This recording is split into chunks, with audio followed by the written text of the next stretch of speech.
నమస్కారం ఘంటారావానికి స్వాగతం. ముందుగా ప్రధానాంశాలు. 42% బీసీ కోటాపై కేంద్రంపై ఒత్తిడి తెచ్చే ప్రయత్నాల్లో రాష్ట్ర ప్రభుత్వం. ఢిల్లీలో ఇండి కూటమి నేతల్ని కలవనున్న సీఎం రేవంత్ రెడ్డి. సూర్యాపేటలో 18 కిలోల బంగారం చోరీపై దర్యాప్తు ముమ్మరం. 5 బృందాలతో జల్లెడ పడుతున్న పోలీసులు.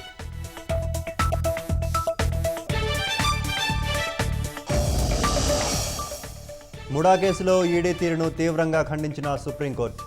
రాజకీయ యుద్ధాలు కోర్టు బయట చూసుకోవాలని వెల్లడి.